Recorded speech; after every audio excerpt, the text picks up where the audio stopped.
తర్వాత బంగారం తర్వాత ఆయన డైరెక్షన్లో సత్యాగ్రహి అనే సినిమా అనౌన్స్ చేసాము, పూజ కూడా చేసాము. సత్యాగ్రహి అంటే అందరికీ నాకు కూడా తెలిసింది ఒట్టి సత్యాగ్రహం, గాంధీ గారి సత్యాగ్రహం.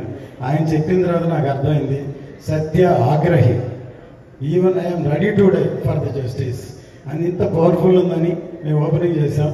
కానీ ఆయన డైరెక్ట్ చేయాలి కాబట్టి ఆయన డైరెక్షన్ చేయలేదు. అందుకని దాని వరకే రత్న గారి సినిమా చేయాలని ముందు వేదాళం అనే సినిమా నేను తమిళ్లో సూపర్ హిట్ అయింది, దాన్ని రీమేక్ చేద్దాం అనుకున్నాం. కానీ అది ఎలక్షన్ వచ్చి చేయలేదు. తర్వాత కృషి గారు ఒకసారి నాకు ఫోన్ చేసి ఒక లైన్ ఉందని ఈ లైన్ చెప్పారు, నాకు నచ్చింది. కళ్యాణ్ గారి దగ్గరికి తీసుకెళ్ళి చెప్తే కళ్యాణ్ గారు అన్నారు కృషి గారితో, నేను రత్న గారి జడ్జిమెంట్ నమ్ముతున్నాను అన్నారు. అలా మొదలైంది ఈ సినిమా.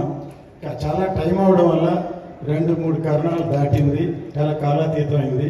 అందువల్ల అందరూ టెక్నీషియన్స్ కూడా ఎంతకాలం అయింది కాబట్టి అనుకోకుండా ఎప్పుడు వేదాళం సినిమానే డైరెక్ట్ చేయమని మా అబ్బాయి జ్యోతికృష్ణని కళ్యాణ్ గారు రమ్మన్నారు. కానీ అప్పుడు తను సినిమా ఆక్సిజన్ చేస్తున్నారు, మధ్యలో నేనే పిలవలేదు. ఒక విధంగా నేనే తనకి అపకారం చేసినట్టు. ఈ సినిమా ఏదో మా అబ్బాయి అని డైరెక్షన్ చేశాడు అని కాదు, నిజంగా నాకే హెల్ప్ చేసినట్టు. ఎన్నో రాత్రులు నిద్రపోకుండా ఈ యొక్క హిస్టారికల్ ఫిల్మ్ని తను హ్యాండిల్ చేయే విధానం అసలు కళ్యాణ్ గారు ఆశ్చర్యపోయారు. ఎందుకంటే తను +2 చదువుతున్నప్పుడే మన స్నేహం కోసం సబ్జెక్ట్ చెప్పి తమిళ్లో శరత్ కుమార్తో తీసాం. తను లండన్లో వేల్స్ యూనివర్సిటీలో చదువుకున్నాడు. ఇప్పటి వరకు అవకాశం దొరకలేదు. అంటే నేను ప్రొడ్యూసర్ ఉన్నాను, నా పనిలో నేను ఉన్నాను.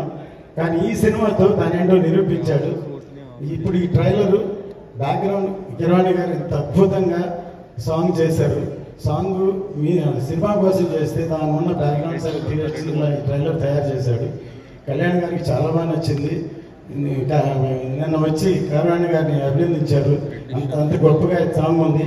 మీ అందరికీ నచ్చిందా ఈ సాంగ్? ఫస్ట్ చెప్పండి. ఇది చాలా బాగా ఒక ట్రైలర్ లాగా ఉంది సాంగ్. ఖచ్చితంగా 12వ తారీఖు థియేటర్లో వస్తుంది. ఫస్ట్ ఖుషి టైంలో హిందీలో డబ్ చేయమని కళ్యాణ్ గారు నన్ను అడిగారు. నేను ఇది ఓన్లీ తెలుగు వరకే అని చెప్పాను. కానీ ఈ సబ్జెక్ట్ ఎందుకంటే పాన్ ఇండియా సబ్జెక్ట్ కాబట్టి అందుకని పాన్ ఇండియాని అనౌన్స్ చేశాం. సౌత్ కంటే నార్త్కి ఎక్కువ కనెక్ట్ అవుతుందని నమ్మకం. ఇది హిందీలో చాలా బాగా క్లిక్ అవుతుందని. ఇక్కడ ఎలాగో పవర్ స్టార్ గారు ఉన్నారు, హిందీ పెద్ద హిట్ అవ్వాలని కోరుకున్నాను. ఇందులో బాబీ డియోల్ ఇందులో మెయిన్ రోల్ యాక్ట్ చేశారు. ఇందులో ఈ సినిమాకి పనిచేసిన అందరి టెక్నీషియన్లకి ఈ సభాముఖంగా నేను థ్యాంక్స్ చెప్తున్నాను. ప్రతి ఒక్కరు కష్టపడ్డారు.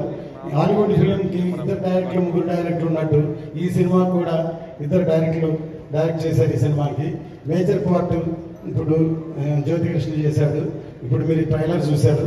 ఇంకా వచ్చే నెక్స్ట్ సాంగ్ ఈవెంట్స్ చూస్తే ఈ సినిమా ఎంత గొప్పగా ఉంటుందో. నా సినిమాని ప్రతి వాళ్ళ సినిమా సక్సెస్ అవ్వాలని చేస్తారు. కానీ ఈ సినిమా అనుకోకుండా చాలా అద్భుతంగా తయారైంది. చాలా కష్టపడి అందరికీ సభాముఖంగా థ్యాంక్ చేస్తున్నాను. 12వ తారీఖు ఎదురు చూద్దాం. జై హింద్. Thank you.